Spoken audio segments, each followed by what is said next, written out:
السلام عليكم ورحمة الله وبركاته. الحمد لله رب العالمين، والصلاة والسلام على سيدنا محمد وعلى آله وصحبه أجمعين. أما بعد، فأعوذ بالله من الشيطان الرجيم. بسم الله الرحمن الرحيم. إن الذين قالوا ربنا الله ثم استقاموا تتنزل عليهم الملائكة ألا تخافوا ولا تحزنوا وأبشروا بالجنة التي كنتم توعدون. صدق الله العظيم. قال النبي صلى الله عليه وسلم: من خاف أدلج ومن أدلج بلغ المنزل ألا إن سلعة الله غالية ألا إن سلعة الله الجنة أو كما قال عليه الصلاة والسلام. எல்லா புகழும் புகழ்ச்சியும் வீருலகை படித்து பரிபாலிக்கக்கூடிய அல்லாஹுக்கு உரித்தாகட்டுமாக. ஸலாத் என்ற கருணையும் சலாம் என்ற ஈடேற்றமும் எம்பெருமானா ஸல்லல்லாஹு அலைஹி வஸல்லம் அவர்கள் மீதும் அவர்களை பின்பற்றிய அத்துணை நல்லடியார்கள் மீதும் குறிப்பாக நம் அனைவர்கள் மீதும் இன்னும் குறிப்பாக எங்கெல்லாம் முஸ்லிம்கள் அநீதம் இழைக்கப்படுகின்றார்களோ அவர்கள் அனைவர்கள் மீதும் என்றென்றும் நின்று நிலவட்டுமாக. ஆமீன். அல்ஹம்துலில்லாஹ். எல்லாம் அல்லாஹ் நல்லடியார்களே, அல்லாஹு தாலா மனிதனை சிறந்த படைப்பாக படைத்து மனிதன் தன்னுடைய வாழ்க்கையில் எதையெல்லாம் சந்திப்பான், அவனுக்கு என்னென்ன நலவுகள் நடக்கும், என்னென்ன தீங்குகள் ஏற்படும், அவன் எவ்வளவு சம்பாதிப்பான், எவ்வளவு செலவழிப்பான், அவனுடைய மரண வயது என்ன, எவ்வளோ காலங்கள் வாழுவான், எங்கு மரணிப்பான், எப்போது மரணிப்பான், இப்படியாக ஒரு மனிதனுடைய வாழ்க்கை சம்பந்தப்பட்ட அனைத்து விஷயங்களையும் அல்லாஹு தாலா மனிதனை படைப்பதற்கு முன்பதாகவே நிர்ணயித்து விட்டான். அதை எழுதிவிட்டான். அதிலே எந்த வகையிலும் எந்த கடுகளவும் மாற்றம் ஏற்படாது என்பது நிச்சயம். அல்லாஹ் தாலா குர்ஆனிலே சொல்லி காட்டுவான்: وَمَا مِن دَابَّةٍ فِي الْأَرْضِ إِلَّا عَلَى اللَّهِ رِزْقُهَا وَيَعْلَمُ مُسْتَقَرَّهَا وَمُسْتَوْدَعَهَا كُلٌّ فِي كِتَابٍ مُبِينٍ. அல்லாஹ் படைத்த எல்லா படைப்புகளுக்கும் அதனுடைய உணவு சம்பந்தப்பட்ட அனைத்து விஷயங்களையும் அல்லாஹ் தாலா பொறுப்பெடுத்து கொண்டான். மனிதன் எங்கு தங்குவான், அவனுடைய இருப்பிடம் என்ன, அவனுடைய பொருளாதாரம் என்ன என்பதை அல்லாஹ் தாலா நன்கு அறிந்தவனாக இருக்கின்றான். இப்படி படைப்புகளுடைய அனைத்து விஷயங்களையும் அல்லாஹு தாலா லவ்ஹுல் மஹ்ஃபூஸ் என்ற பாதுகாக்கப்பட்ட அந்த பட்டுளையிலே அல்லாஹு தாலா எழுதிவிட்டான், விதித்து விட்டான். அந்த விதிக்கு எந்த மாற்றமும் ஏற்படாது என்பதாக குர்ஆனிலே அல்லாஹு தாலா சொல்லி காட்டுகிறான். ஒரு இடத்திலே அல்லாஹு தாலா சொல்லுவான்: தில்க ருசுலு ஃபضلنا بعضهم على بعض. அவர்களில் சிலரை விட நாம் சிறப்புப்படுத்தி வைத்திருக்கிறோம் என்பதாக சொல்லி காட்டுகிறார். எத்தனையோ மலக்குமார்கள் இருக்கின்றார்கள். அந்த மலக்குமார்களில் ஜிப்ரீல் அலைஹிஸ்ஸலாம் அவர்களை அல்லாஹ் தஆலா சிறப்புப்படுத்தி வைத்திருக்கின்றான். அதே போன்று 1,00,000க்கு மேற்பட்ட நபிமார்கள் இருக்கின்றார்கள். அவர்கள் சிறந்தவராக நபி ஸல்லல்லாஹு அலைஹி வஸல்லம் அவர்களை அல்லாஹ் தஆலா சிறப்புப்படுத்தி வைத்திருக்கின்றான். மனிதர்களுக்கு வழிகாட்டுவதற்காக 4 வேதங்கள், 100 சுஹஃபுகள், ஏடுகளை அல்லாஹ் தஆலா இறக்கி வைத்தான். அதில் சிறந்த வேதமாக அல்லாஹ் தஆலா குர்ஆனை சிறப்புப்படுத்தி வைத்திருக்கின்றான். இப்படி அல்லாஹ் தஆலா அவர்களில் சிலரை விட சிறப்புப்படுத்தியதன் காரணமாக மற்றவர்களுக்கு, மற்ற மலக்குமார்களுக்கோ மற்ற நபிமார்களுக்கோ மற்ற வேதங்களுக்கோ சிறப்பு கிடையாது என்பதாக நாம் சொல்லிவிட முடியாது. சிறப்பு படுத்தப்பட்டவர்களுக்கும் சிறப்பு இருக்கின்றது, மற்றவர்களுக்கும் சிறப்பு இருக்கின்றது என்பதைத்தான் நான் விளங்கிக் கொள்ள வேண்டும். ஒரு இடத்திலே அல்லாஹ் தஆலா சொல்லுவான்: இன் இத்தத்து ஷுஹூரி இன்தல்லாஹி 12 ஷஹ்ரன் ஃபீ கிதாபில்லாஹி யௌம ஹலகஸ் ஸமாவாதி வல் அர்த் மின்ஹா 4 ஹுரும். இந்த உலகத்தை படைக்கக்கூடிய அந்த சந்தர்ப்பத்தில், அந்த படைக்கக்கூடிய அந்த நாளில் மாதம் 12 என்பதை அல்லாஹ் தஆலா நிர்ணயித்து விட்டான். 12 மாதங்கள் என்னென்ன, அதனுடைய பெயரையும் அல்லாஹ் தஆலா அன்றே முடிவு செய்து விட்டான். அந்த 12 மாதங்களில் 4 மாதங்களை அல்லாஹ் தஆலா சிறப்புப்படுத்தியிருக்கின்றான், கண்ணியப்படுத்தியிருக்கின்றான். துல்காதா, துல்ஹிஜ்ஜா, முஹர்ரம், ரஜப், இந்த 4 மாதங்களை 12 மாதங்களிலிருந்து சிறப்புப்படுத்தி வைத்திருக்கின்றான். நாம் யாரும் இப்படி விளங்க மாட்டோம். அந்த 12 மாதங்களில் இந்த 4 மாதங்களுக்கு மட்டும்தான் சிறப்பு இருக்கின்றது, மற்ற எந்த மாதங்களுக்கும் சிறப்பு கிடையாது என்பதாக நாம் மாற்றி விளங்கி கொள்ள மாட்டோம். அதில் ரமதான் மாதமும் இருக்கின்றது. எப்படி இந்த 4 மாதங்களை அல்லாஹ் தஆலா சிறப்புப்படுத்தினானோ அதே போன்று மற்ற மாதங்களுக்கும் சிறப்பு இருக்கின்றது என்பதை நாம் விளங்கிக் கொள்ள வேண்டும்.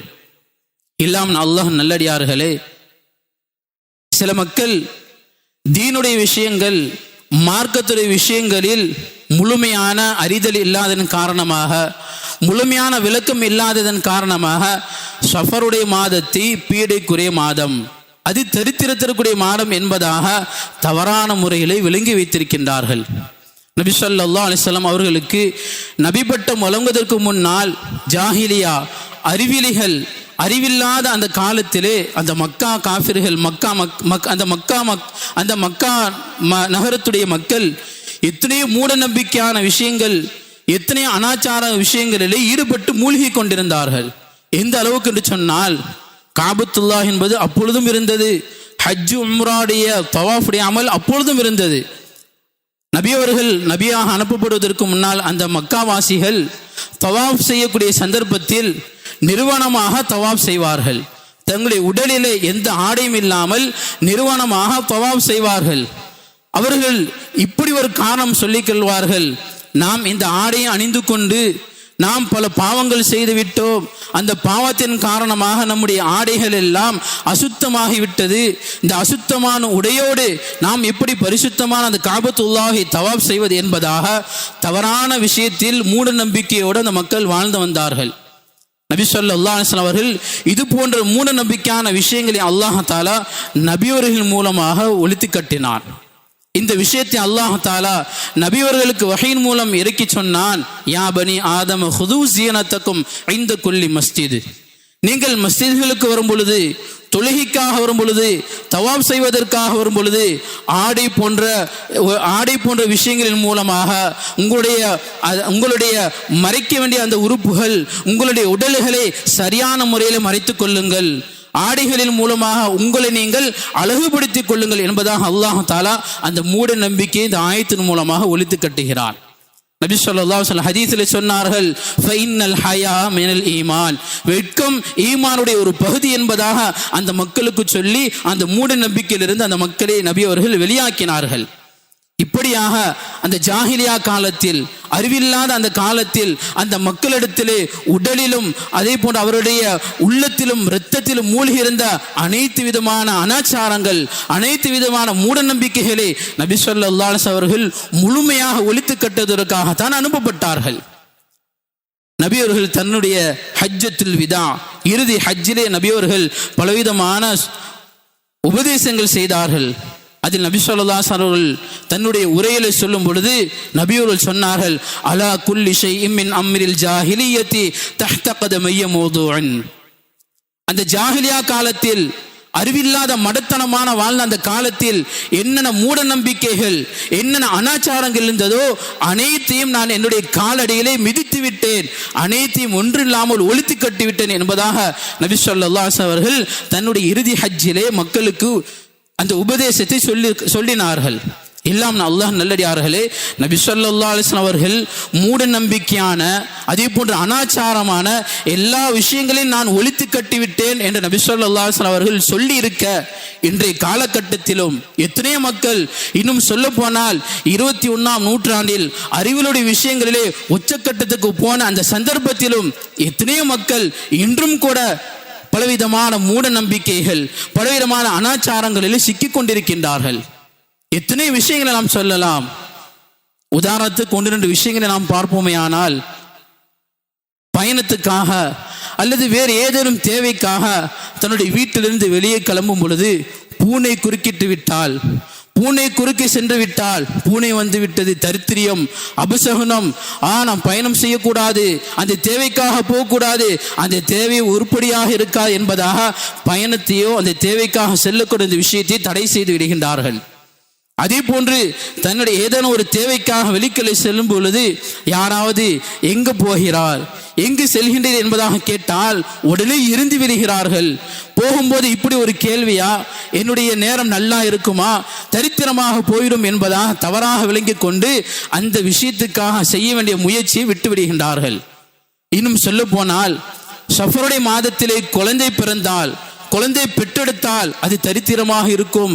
சஃபருடைய மாதம் பீடை மாதம், தரித்திர மாதம், அந்த மாதத்தில் நாம் குழந்தை பெற்று எடுக்கக்கூடாது என்பதற்காக வேண்டி, அதற்காக வேண்டியும் வேறு மாதத்திலே குழந்தை பெற்றெடுக்க வேண்டும் என்பதற்காக வேண்டியும் நேர்ச்சை செய்யக்கூடிய சில மக்களும் இருக்கிறார்கள். இன்னும் சொல்ல போனால் சஃபருடைய மாதம் தரித்திரம், பீடை மாதம் என்பதாக தவறாக விளங்கிய மக்கள் சஃபருடைய மாதத்திலே நிக்காக வைக்கக்கூடிய ஒரு சந்தர்ப்பம் வந்தாலும் இந்த மாதத்தில் நிக்காக வைக்கக்கூடாது, இது பீடை மாதம், எனவே வேறு மாதத்தில் மாற்றுங்கள் என்பதாக மாற்றக்கூடியவர்களும் இருக்கிறார்கள். புது வீடு கட்டுவதாக இருந்தாலும் சரி, புது வீடு குடிபோவதாக இருந்தாலும் சரி, வியாபாரம் ஆரம்பிக்கக்கூடிய விஷயமாக இருந்தாலும் சரி, கடை திறப்பதாக இருந்தாலும் சரி, வேறு ஏதேனும் பொருள் வாங்குவதாக இருந்தாலும் சரி, இந்த சஃபருடைய மாதத்தில் தான் அதை செய்ய வேண்டிய சூழ்நிலை வந்த போதிலும் இந்த சஃபருடைய மாதம் பீடை மாதம், தரித்திர மாதம், எனவே அந்த மாதத்தில் நாம் எந்த விஷயத்தையும் ஆரம்பிக்க கூடாது, எந்த விஷயத்தையும் நாம் செய்யக்கூடாது, வாங்கக்கூடாது என்பதாக மூட நம்பிக்கையிலே எத்தனை மக்கள் இன்னும் மூழ்கித்தான் இருக்கின்றார்கள். எல்லாம் அல்லாஹ் நல்லடியார்களே, இஸ்லாம் நமக்கு ஒவ்வொரு விஷயத்திலும் அழகான முறையை வழிகாட்டுகிறது, அழகான வழிமுறைகளை சொல்லித் தருகிறது. நம்முடைய ஏதேனும் ஒரு விஷயம், ஏதேனும் ஒரு காரியம் சிறப்பாக அமைய வேண்டும், நல்ல விதமாக அமைய வேண்டும் என்று சொன்னால் 2 ரக்காத் தொழுது விட்டு, துஆ செய்து விட்டு, சதகா செய்து விட்டு நீங்கள் அந்த விஷயத்தை ஆரம்பியுங்கள், அந்த காரியத்தை நீங்கள் ஆரம்பியுங்கள். அல்லாஹ் தஆலா அதை சிறப்பாக செய்து தருவான், முழுமையாக நல்ல முறையில் செய்து தருவான் என்பதாக நபி ஸல்லல்லாஹு அலைஹி வஸல்லம் அவர்கள் நமக்கு அழகான முறையிலே வழிகாட்டி இருக்கின்றார்கள். எல்லாம் அல்லாஹ் நல்லடியார்களே, யாரெல்லாம் தீனுடைய விளக்கம் இல்லாமல், மார்க்கத்துடைய விளக்கம் இல்லாமல் சஃபருடைய மாதம் பீடை மாதம் தரித்திர மாதம் என்பதாக தவறாக மனதில் விளங்கியிருக்கின்றார்களோ அவர்கள் இந்த ஹதீஸை உள்ளத்திலே ஆழமாக பதிய வைக்க வேண்டும். நபி ஸல்லல்லாஹு அலைஹி வஸல்லம் ஹதீஸிலே சொன்னார்கள், லா அதுவா வலா தீரத வலா ஹாமத வலா சஃபர. தொற்று நோய் என்பது கிடையாது, பறவை சகுனம் என்பது கிடையாது. அந்த காலத்திலே பறவையை வைத்து அது இந்த பக்கம் அந்த பக்கம் சென்றால் அது நல்லதாக கெட்டதாக அந்த மக்கள் நினைத்து வந்தார்கள். எனவே நபி அவர்கள் சொன்னார்கள், பறவை சகுனம் என்பது கிடையாது. வலா சஃபர, சஃபருடைய மாதம் பீடை மாதமோ தரித்திர மாதமோ கிடையாது என்பதாக நபி ஸல்லல்லாஹு அலைஹி வஸல்லம் அவர்கள் இது சமுதாயத்துக்கு அழகான முறையிலே உபதேசம் செய்திருக்கின்றார்கள். ஒரு சந்தர்ப்பம், அலி ரலியல்லாஹு அன்ஹு அவருடைய சபையிலே அவருடைய தோழர்கள் மாணவர்கள் எல்லாம் அமர்ந்திருக்கின்றார்கள். அலி ரலியல்லாஹு அன்ஹுடைய அருகிலே இருந்த ஒரு மனிதர் இன்னொரு மனிதரிடத்திலே இப்படி ஒரு விஷயத்தை சொல்கிறார், இன்னென்ன நாட்களில் நீங்கள் பயணம் செய்யுங்கள், இன்னென்ன நாட்கள் நீங்கள் பயணம் செய்யாதீர்கள், அது சரியாக அமையாது, அது தரித்திரமாக ஆகிவிடும், அபசகனமாக ஆகிவிடும், பீடையாக ஆகிவிடும் என்பதாக அவர் சொல்லிக் கொண்டிருக்கின்றார். இந்த விஷயம் அலி ரலியல்லாஹு அன்ஹுடைய காதிலே அவர்கள் செவியேற்கின்றார்கள். அலி ரலியல்லாஹு அன்ஹு அவர்கள் கோபமாக சொன்னார்கள் அந்த மனிதரிடத்திலே, என்னுடைய கையிலே இந்த சந்தர்ப்பத்தில் வாள் இருந்தது என்று சொன்னால் உன்னுடைய தலையை நான் வெட்டியிருப்பேன் என்பதாக கோபமாக சொல்லிவிட்டு மேலும் சொன்னார்கள், நபி ஸல்லல்லாஹு அலைஹி வஸல்லம் சபையில் நாங்கள் நிரந்தரமாக பல நாட்கள் இருந்திருக்கின்றோம். எந்த சந்தர்ப்பத்தில் நபி ஸல்லல்லாஹு அலைஹி வஸல்லம் அவர்கள் இது போன்ற விஷயத்தை ஒருபோதும் சொன்னது கிடையாது. இந்த நாட்களில் பயணம் செய்யுங்கள், இந்த நாட்களில் பயணம் செய்யக்கூடாது, இது சரியாக அமையாது, எந்த சந்தர்ப்பத்திலும் நபி ஸல்லல்லாஹு அலைஹி வஸல்லம் அவர்கள் இது போன்று சொன்னதில்லை என்பதாக அந்த மனிதனிடத்திலே கடிந்து கோபமாக சொன்னார்கள். இந்த விஷயத்தில் நாம் விளங்க வேண்டும்.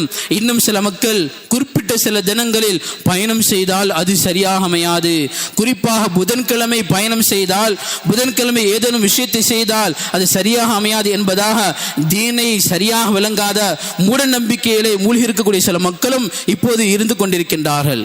அவர்கள் இந்த சம்பவத்தின் மூலமாக படிப்பினை பெற்றுக்கொள்ள வேண்டும். நபி ஸல்லல்லாஹு அலைஹி வஸல்லம் அவர்கள் இது போன்ற எல்லா விஷயத்துக்கும் அழகான முறையில் நமக்கு சொல்லி தந்திருக்கின்றார்கள். பயணம் சம்பந்தமாக மார்க்கம் நமக்கு வழிகாட்டக்கூடிய ஒரு முக்கியமான விஷயம் என்னவென்று சொன்னால், நாம் ஏதாவது சந்தர்ப்பத்தில் பயணம் செய்வதாக இருந்தால் எக்காரணத்தை கொண்டும் நம்முடைய தொழுகை விடுபட்டு விடக்கூடாது. நம்முடைய தொழுகை அது அடி வாங்கிவிடக்கூடாது, அந்த வகையிலே நீங்கள் பயணித்து அமைத்துக் கொள்ளுங்கள் என்பதாகத்தான் நமக்கு மார்க்கம் அழகான முறையிலே வழிகாட்டியிருக்கின்றது. எல்லாம் அல்லாஹ் நல்லடியார்களே, நாம் இன்னும் உள்ளத்தில் ஆழமாக விளங்கிக் கொள்ள வேண்டும். சஃபருடைய மாதம், பீடை மாதம், அது சரித்திரத்திற்குரிய மாதம் என்பதாக உண்மையிலே அப்படி இருந்திருந்தால், உண்மையிலே அது உண்மையான விஷயமாக இருந்திருந்தால், நபி ஸல்லல்லாஹு அலைஹி வஸல்லம் அவர்களோ சஹாபாக்களோ இந்த மாதத்தில், சஃபருடைய மாதத்தில் எந்த ஒரு விஷயத்தையும் செய்திருக்க மாட்டார்கள், எந்த ஒரு விஷயத்தையும் ஆரம்பித்திருக்க மாட்டார்கள். ஆனால் நாம் வரலாறுகளை புரட்டி பார்க்கும் பொழுது, கிதாபுகளை நாம் புரட்டி பார்க்கும் பொழுது, இந்த சஃபருடைய மாதத்தில் தான் பலவிதமான நிகழ்ச்சிகள் நடந்திருக்கின்றது, பலவிதமான வெற்றிகள் நடந்திருக்கின்றது. குறிப்பாக சில விஷயத்தை நாம் பார்வைக்கு கொண்டு வருவோமேயானால், இந்த உலகமே திரும்பி பார்க்கும் விதமாக ஒரு நிகழ்ச்சி நடந்தது. அதுதான் ஹிஜ்ரத்துடைய நிகழ்ச்சி. நபி ஸல்லல்லாஹு அலைஹி வஸல்லம் அவர்கள் மக்காவிலிருந்து மதீனாவுக்கு ஹிஜ்ரத் செய்தார்கள். அவர்கள் ஹிஜ்ரத் செய்ததும் சஃபருடைய மாதம் பிறை 27 தான். அதே போல நபி ஸல்லல்லாஹு அலைஹி வஸல்லம் அவர்கள் ஸைனப் பின்த் ஜஹ்ஷ் ரலியல்லாஹு அன்ஹா அவர்களை நிக்காஹ் செய்தது ஹிஜ்ரி 5ஆம் வருடம் சஃபருடைய மாதம் தான். அதே போல நபி ஸல்லல்லாஹு அலைஹி வஸல்லம் அவர்கள் சஃபியா ரலியல்லாஹு அன்ஹா அவர்களை நிக்காஹ் செய்தது ஹிஜ்ரி 7ஆம் ஆண்டு சஃபருடைய மாதம் தான். அதே போல நபி ஸல்லல்லாஹு அலைஹி வஸல்லம் அவர்கள் தன்னுடைய அருமை மகளார் ஃபாத்திமா ரலியல்லாஹு அன்ஹா அவர்களுக்கும் அலி ரலியல்லாஹு அன்ஹு அவர்களுக்கும் நிக்காஹ் செய்து வைத்தது ஹிஜ்ரி 2ஆம் ஆண்டு சஃபருடைய மாதத்தில் தான். இன்னும் சொல்ல போனால் எத்தனையோ சஹாபாக்கள் இந்த இஸ்லாத்தை நோக்கி வந்ததும் சஃபருடைய மாதத்தில் தான். நபி ஸல்லல்லாஹு அலைஹி வஸல்லம் அவர்கள் ரோமர்களுடைய கைவசம் இருந்த அன்று ஷாம் என்று சொல்லக்கூடிய சிரியாவுடைய பகுதியை வெற்றி கொள்வதற்காக வேண்டி பெரும் மூத்த சஹாபாக்களை கொண்டு பெரும்படையை உசாமா பின் ஸைத் ரலியல்லாஹு அன்ஹு என்ற ஒரு வாலிப ஒரு சஹாபியை அந்த படைக்கு தளபதியாக அனுப்பி வைத்து அந்த படையை வெற்றி கொண்டதும் இந்த சஃபருடைய மாதத்தில் தான். இப்படியாக இந்த சஃபருடைய மாதத்தில் எத்தனையோ நிகழ்ச்சிகள், எத்தனையோ அற்புதங்கள், எத்தனையோ வெற்றிகள் நடந்ததின் காரணமாகத்தான் இந்த சஃபருடைய மாதத்திற்கு சஃபருல் முலஃபர், வெற்றியுடைய மாதம் என்பதாக கிதாபுகளில் நமக்கு சொல்லித்தரப்படுகின்றது. அது வளமையாக சொல்லக்கூடிய விஷயம் இருந்து கொண்டிருக்கின்றது. ஆக எல்லாம் அல்லாஹ் நல்லடியார்களே, எக்காரணத்தை கொண்டும் சஃபருடைய மாதம் அது பீடை மாதம், தரித்திர மாதம் என்பதாக ஒருபோதும் நாம் சொல்லிவிடக்கூடாது. அவ்வாறு சொல்வது அறியாமையிலே நாம் இருந்து கொண்டிருக்கிறோம் என்பதை நாம் விளங்கிக் கொள்ள வேண்டும். இப்படி சஃபருடைய மாதத்தை அது பீடையுடைய மாதம், அது தரித்திர மாதம் என்பதாக அந்த அறியாத மக்கள் சொல்லக்கூடிய காரணம் என்னவென்று சொன்னால், நமக்கு முன் சென்ற சமுதாயத்தவர்களில் ஆத் என்ற கூட்டத்தார் இருந்தார்கள். அவர்களுக்கு நபியாக அல்லாஹ் தஆலா ஹூத் அலைஹிஸ்ஸலாம் அவர்களை அனுப்பி வைத்தான். அந்த மக்கள் அல்லாஹ் தஆலாவையும் ஏற்றுக்கொள்ளவில்லை, ஹூத் அலைஹிஸ்ஸலாம் என்ற நபியையும் அவர்கள் ஏற்றுக்கொள்ளவில்லை. அதன் காரணமாக அல்லாஹ் தஆலா அந்த மக்களுக்கு சஃபருடைய மாதத்தில் தான் அவன் தன்னுடைய வேதனை இறக்கி வைத்து அந்த மக்களை அழித்து காட்டினான். இதனால் தான் அறியாமையில் இருக்கக்கூடிய தீனை சரியாக விளங்காத அந்த மக்கள் சஃபருடைய மாதம் பீடை மாதம் என்பதாக சொல்லுகிறார்கள். அல்லாஹ் தஆலா குர்ஆனிலே நமக்கு அழகாக தெளிவுபடுத்துவான். இந்த சம்பவத்தின் மூலமாக நமக்கு தெளிவுபடுத்துவான். வ அம்மா ஆது ஃபஉஹ்லிகு பிரீஹின் ஸர்ஸரின் ஆத்தியா சஹரஹா அலைஹிம் சப்அ லயாலி வ ஸமானியத அய்யாமின் ஹுஸூமா ஃபதரல் கௌம ஃபீஹா ஸர்ஆ கஅன்னஹும் அஅஜாஸு நக்லின் காவியா. அந்த ஆது கூட்டத்தார்களை அல்லாஹ் தஆலா எப்படி அழித்தான், அதிலிருந்து நாம் விளங்கிக் கொள்ள வேண்டிய விஷயத்தை இந்த ஆயத்திலே அழகாக நமக்கு சொல்லி காட்டுகிறான். அந்த ஆது கூட்டத்தாரை 7 இரவுகள் 8 பகல்கள் 7 இரவுகள் 8 பகல்கள் தொடர்ந்து வீசக்கூடிய சூறாவளி காட்டின் மூலமாக அல்லாஹ் தஆலா அந்த ஆது கூட்டத்தாரை அழித்து காட்டினான். இந்த சூறாவளி காற்று அல்லாஹ்வுடைய இந்த வேதனை அந்த மக்களுக்கு இறங்க ஆரம்பித்தது புதன்கிழமை. அதனால் தான் தீனை சரியாக விளங்காத அந்த அறியாமையில் இருக்கக்கூடிய அந்த மக்கள் சஃபருடைய மாதத்தில் கடைசி புதன் எல்லா பீடையும் அந்த மாதத்தில் தான் இருக்கின்றது. அந்த சஃபருடைய மாதத்தில் அந்த கடைசி புதனுக்கு ஒடுக்கத்து புதன் என்பதாக ஒரு பெயரும் வைத்து மூட நம்பிக்கையிலே இன்னும் சில மக்கள் ஊறிக்கொண்டிருக்கின்றார்கள். எல்லாம் அல்லாஹ் நல்லடியார்களே, நாம் நன்றாக விளங்கிக் கொள்ள வேண்டும். அந்த அறியாமையில் இருக்கக்கூடிய அந்த மக்களும் நன்றாக விளங்கிக் கொள்ள வேண்டும். அல்லாஹ் இந்த ஆயத்திலே சொன்னது 7 பகல்கள் 8 இரவுகள். ஆக மொத்தத்தில் சுருக்கமாக சொல்ல போனால் எல்லா நாட்களுமே அந்த மக்களுக்கு இந்த சூறாவளி காற்று இறங்கியது. எல்லா நாட்களும் வாரம் முழுவதும் அல்லாஹ் அந்த மக்களுக்கு பீடையை தரித்திரத்தை இறக்கி வைத்தான்.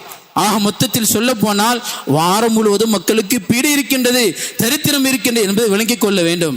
ஆக எல்லாம் அல்லாஹ் நல்லடியார்களே, அந்த கூட்டத்தாருக்கு எப்படி வேதனை இறங்கியதோ அதே போன்று நமக்கு வேதனை இறங்கி விடாமல் இது போன்ற மூட நம்பிக்கையான விஷயங்கள், இது போன்ற அனாச்சாரங்கள் இருந்து நாம் விலகி இருக்க அல்லாஹ்வை பயந்து கொள்ள வேண்டும். அதே போன்று அந்த பீடை தரித்திரம் என்பது அந்த குறிப்பிட்ட நாட்களில் மட்டும் கிடையாது, எல்லா நாட்களிலும் பீடை இருக்கின்றது, எல்லா நாட்களிலும் தரித்திரம் இருக்கின்றது. எப்பொழுது அல்லாஹ் தஆலா குர்ஆனிலே அழகாக சொல்லி காட்டுகிறான், வமா அஸாபக்கும் மின் முஸீபத்தின் ஃபபிமா கஸபத் ஐதீக்கும்.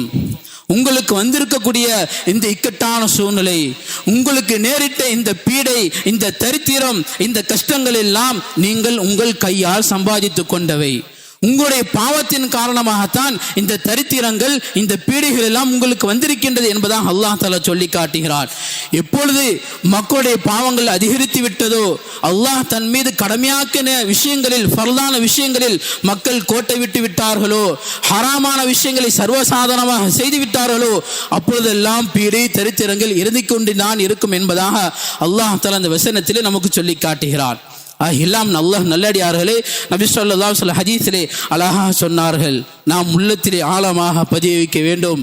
எப்பொழுது ஒரு மனிதன் இன்றைய தினத்திலே ஃபஜ்ருடைய தொழுகையை, சுபஹுடைய தொழுகையை அவன் விட்டு விட்டானோ, தவறு விட்டு விட்டானோ, கோட்டை விட்டு விட்டானோ, சுபஹுடைய தொழுகை நேரத்தோடு எழுந்திருக்க வேண்டும் என்பதற்காக எந்த முயற்சியும் செய்யவில்லை, பொடுபோக்காக இருந்தான், சோம்பேறியாக இருந்தான், இரவு நேரத்தில் வீணான விஷயங்கள், ஆட்டம்பாட்டங்கள், பாவமான விஷயங்கள் ஈடுபட்டு விட்டு சுபஹுடைய தொழுகையை பாழாக்கி விட்டான் என்று சொன்னால் அன்றைய முழுவதும் அவனுக்கு தரித்திரம், அன்றை முழுவதும் அவனுக்கு பீடை, அன்றை முழுவதும் எதிலும் அவன் பரக்கத்தை கண்டு கொள்ள மாட்டான் என்பதாக நபி ஸல்லல்லாஹு அலைஹி வஸல்லம் அவர்கள் நமக்கு எப்படியெல்லாம் தரித்திரம் வந்து சேரும் என்பதை எச்சரிக்கின்றார்கள்.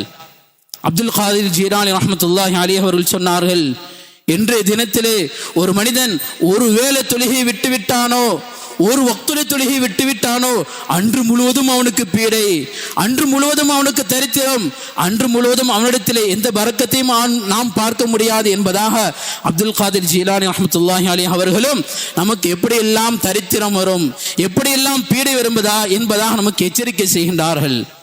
எல்லாம் அல்லாஹ் நல்லடியார்களே, காலத்திலோ நேரத்திலோ எந்த ஒரு சந்தர்ப்பத்திலோ நமக்கு பீடை என்பதோ தரித்திரம் என்பதோ கிடையாது. காலத்தோ நேரத்தோ நாம் ஏசி பேசக்கூடாது, எனக்கு நேரம் சரியில்லை, காலம் சரியில்லை, எனவே தான் எல்லா விஷயத்திலும் நான் தள்ளப்படுகிறேன், பின்வாங்கப்படுகிறேன் என்பதாக காலத்தையோ நேரத்தையோ நாம் என்ன செய்துவிடக்கூடாது, குறை சொல்லிவிடக்கூடாது. நமக்கு வரக்கூடிய பீடையோ தரித்திரமோ இக்கட்டான சூழ்நிலையோ நாம் செய்யக்கூடிய குறைகள் தான் இருக்கின்றது.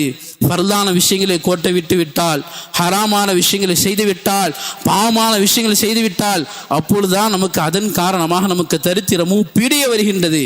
எனவே நமக்கு கடமையாக்கப்பட்ட விஷயங்களில் எந்த வகையிலும் குறை செய்தாமல் நாம் அதை முழுமையாக செய்ய முயற்சி செய்ய வேண்டும். பாவமான விஷயங்களிலிருந்து விலகிருந்து அல்லாஹ்விடத்திலே நாம் தௌபா செய்து அல்லாஹ்வை நெருங்க வேண்டும். நம்முடைய வாழ்க்கையை சரியான முறையில் நாம் சீர்திருத்திக் கொள்ள, சீரமைத்துக் கொள்ள நாம் முயற்சி செய்ய வேண்டும். எல்லாம் அல்லாஹ் தஆலா அவனுடைய மார்க்கத்தை முழுமையான முறையில் விளங்கி அதன்படி வாழ்ந்து ஈருலகிலும் வெற்றி பெறக்கூடிய நன்மக்களாக நம் அனைவரையும் ஆக்கி அருள் புரிவானாக. ஆமீன். வாஹிர் தாவானா அல்ஹம்துலில்லாஹி ரப்பில் ஆலமீன்.